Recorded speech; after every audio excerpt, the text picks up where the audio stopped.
The doorbell camera caught someone whispering my name at 3 a.m. By Samantha Griggs, Austin, Texas. Started with the wind. You know how it whistles through small gaps in windows or door frames, and if you're half asleep, it can sound like whispering? That's what I thought was happening that night.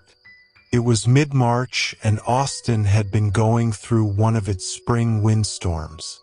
I live alone in a small one-story house in a quiet suburb outside the city. Nothing fancy, but cozy. I'd bought the house just a year prior after getting promoted at the hospital I work at. Nurse shift supervisor, nothing glamorous, but it paid the bills. It was peaceful, mostly retirees and young families, but I worked night shifts 3 times a week, so I kept a doorbell cam and a basic home security system, just for peace of mind. That night I was off. It was a Thursday. I had just finished a glass of wine and was half watching some true crime show on Hulu when I dozed off on the couch. Around 3:06 a.m., I woke up to a very distinct sound, my name. Samantha. It wasn't a shout. It wasn't even loud. It was whispered, but it was so deliberate, so close, like someone was right outside my window, saying it through the glass. I froze. You know that paralyzed feeling when your body wakes up before your brain fully catches on? I was wide awake, heart pounding, every sense alert. I paused the show, sat completely still, and listened. Nothing. I got up slowly and checked all my windows. Nothing outside. The neighborhood was quiet. I even walked to the front door and checked the porch through the peephole. Still nothing. But then I remembered the doorbell camera. I pulled out my phone and opened the app. Motion detected at 3:03 a.m. My heart sank. I clicked the clip. The night vision made everything grainy. I saw my front yard, the empty porch, the rustling trees in the background. First, nothing. But then, at 3:03 and 11 seconds a.m., a figure stepped into view. Slowly, deliberately, a man, hooded, tall. He stood directly in front of the doorbell camera, but tilted his head slightly like he knew exactly where it was and how not to be fully seen. He leaned forward, and then he whispered, Samantha. The sound was clear, clearer than it should have been, like he was whispering right into my ear, not the microphone. He stood there for another 5 seconds, just standing, breathing, then walked out of frame. I didn't sleep the rest of the night. I called the police that morning.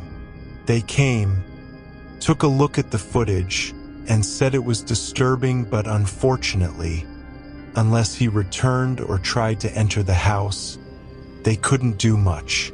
They told me to keep my doors locked, maybe get a brighter porch light.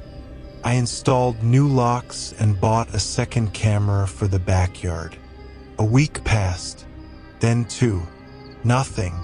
I thought maybe it was a one-time creepy prank. But then it happened again. April 2nd. The camera caught him again. This time he didn't speak. He just stared, closer to the lens this time, and in his hand he held something, a folded piece of paper. He slid it under my doormat and walked away. The paper was still there when I found it at 7 a.m. It was damp from dew, smudged and barely legible, but the handwriting was sharp, hurried. You looked at me at HEB. You smiled. That meant something. I felt sick.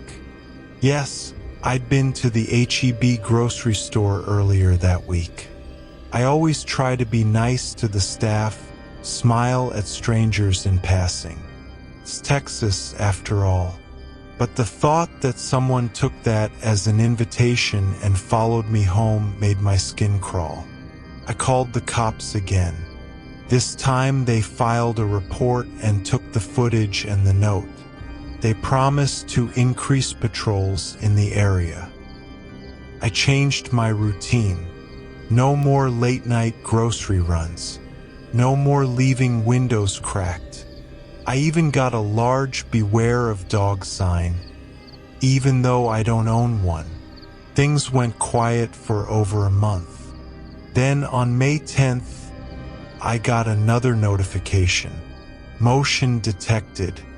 2:58 a.m. It was him again, but this time something had changed. He wasn't standing.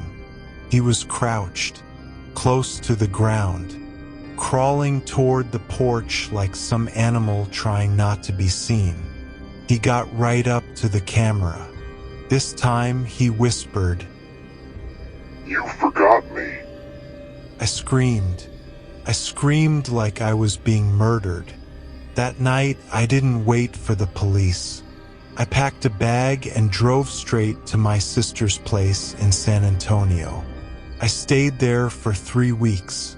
The cops never caught him, never ID'd him.